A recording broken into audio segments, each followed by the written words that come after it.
Estamos con el licenciado Cristian Sperlian de la ciudad de Córdoba, que nos visita. Viejo, no joven, por supuesto, antiguo, ya podemos decir de varios años de colaboración con la revista Estudia Croática y por supuesto muy activo en la colectividad, especialmente en Córdoba. Cristian, contanos un poco tus experiencias, tu actividad, por favor. Bueno, yo muchas gracias al Estudia sabrán. Mi tesis de licenciatura en Comunicación Social fue la historia de la inmigración croata en Córdoba, que en su momento, me sirvió para recibirme de licenciado. Con el tiempo yo presenté este trabajo y se lo mostré a vos, Giorgia, y a la gente del Estudia, que dio pie a que primero se publicara en la página web y luego, lo que fue una alegría para mí, que se publicara como libro, ahí una sección especial aquí en la Estudia en el año 2004. Este trabajo, fueron muchos años de estudio y de entrevistas, investigaciones, para contar un poco lo que hicieron los croatas tanto en la ciudad como en la provincia de Córdoba. Básicamente en sus capítulos busca contar tanto la historia, las vivencias, la actividad, las instituciones, las distintas corrientes migratorias que llegaron a Córdoba.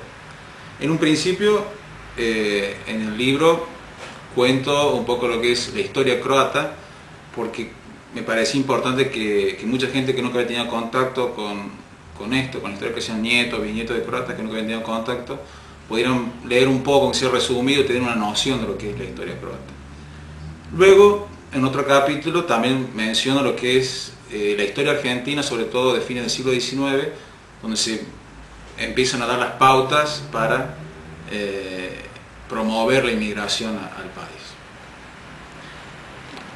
Acto seguido, también he contado lo que es la cuestión bosnia, en Córdoba sobre todo, porque hay muchos inmigrantes de esta ex provincia croata, que ahora es una república aparte. Tenemos muchos croatas como dijimos, de Bosnia, de Herzegovina, que se sentían un poco aislados, pero siempre han sido muy activos en Córdoba y son nuestros.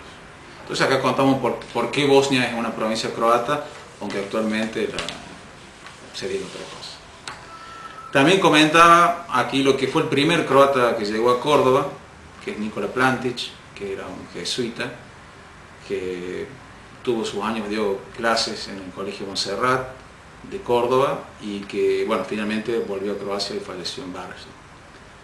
También acá planteo qué es un inmigrante croata, porque una de las cuestiones que hacen más difícil el estudio de la inmigración croata es que no hay datos oficiales sobre el inmigrante croata.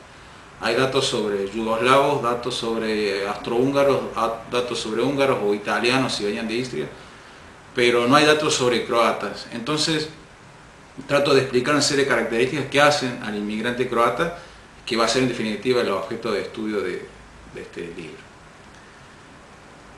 Después comienzo a contar un poco lo que era Córdoba, sobre todo de los años 20 al año 60, que es donde se producen las dos mayores corrientes inmigratorias croatas. Si hablamos primero de los años 20, hablamos de una inmigración croata que llegaba a la Argentina luego de la Primera Guerra Mundial. En general había veteranos de la Primera Guerra que no querían volver a ver una guerra más, entonces venían a Argentina a buscar paz, a buscar progreso. Y también otra característica, que eran muchos jóvenes, muchos chicos de entre 13 y 16, 17, 18 años, que eran varios jóvenes del mismo pueblo que emigraban.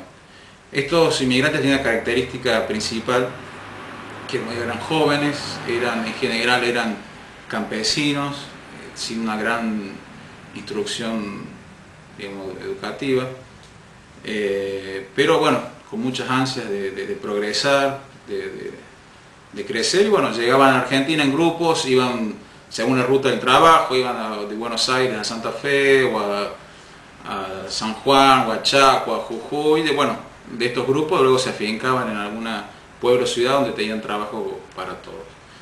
Esta inmigración es distinta a la que llamamos la inmigración política, la inmigración después de la Segunda Guerra Mundial, que Córdoba, después de Buenos Aires, es la ciudad que más cantidad de estos inmigrantes recibió, que es una inmigración que, a diferencia de estos, digamos, muchachos que inmigraron en los años 20, eran ya hombres y mujeres, en muchos casos maduros, eran toda una sociedad que emigraba, no emigraban solamente campesinos, sino emigraban desde albañiles hasta abogados, ingenieros, artistas, sacerdotes, y todos ellos con una conciencia nacional bastante más afianzada que la anterior. Exacto, pues los que emigraron en los años 20 venían a Argentina, la idea de ellos era hacer la América.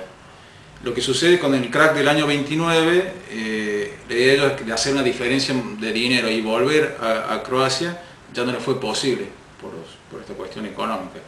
Y aquí querían, bueno, que sus hijos fueran argentinos 100% y que se olvidaran de lo que pasaba al otro lado del mar.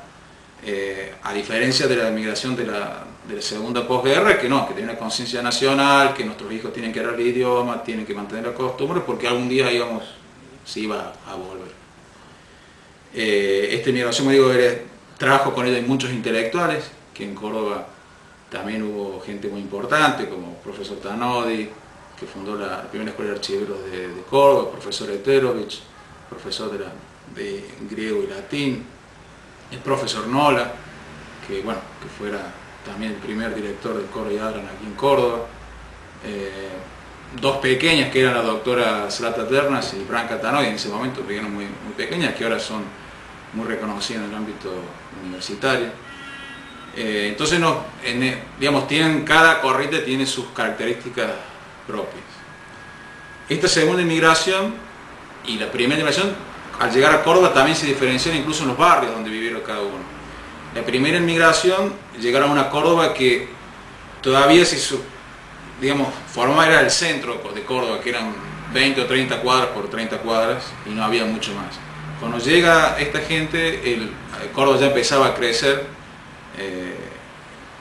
expandirse, entonces empiezan a ocupar los barrios que antes se conocían como barrio inglés y ahora son el barrio Porredón o en San Vicente, barrios nuevos en su momento, donde ellos podían conseguir no solo trabajo, porque ahí pasaban las vías del tren, sino lotes más baratos para poder empezar a construir su casa propia, junto con inmigrantes polacos, ucranianos, armenios, etc. La segunda migración se comenzó a afincar en un barrio que en ese momento era nuevo también, que era el Cerro de las Rosas. Y cada uno en su barrio fundó su propia sede. Los que vinieron después de la Primera Guerra, en Barrio Porredón, fundan su barrio, su club, que en su momento era la Sociedad Cultural Croata, o Sociedad de Socorros Mutuos Croata, que por cuestiones políticas, ellos lo fundaron en el año 39. Y en el año 48 cambia a Sociedad Yugoslava, lo que produce un antagonismo sin llegar a mayores, pero un antagonismo con lo que era el Hogar Croata de Córdoba, que se funda en el año 56, que tuvo antes casualmente estaba a pocas cuadras, pero luego se termina mudando al Cerro de las Rosas, en el año 68, donde está en la actualidad. Pasaron los años y luego del año 91, con la independencia croata, la que era la Sociedad Cultural Yugoslava, ahora volvió a ser la Sociedad Croata. Aclara que en la sociedad yugoslava en su momento era el 95% croata, no había de otra parte.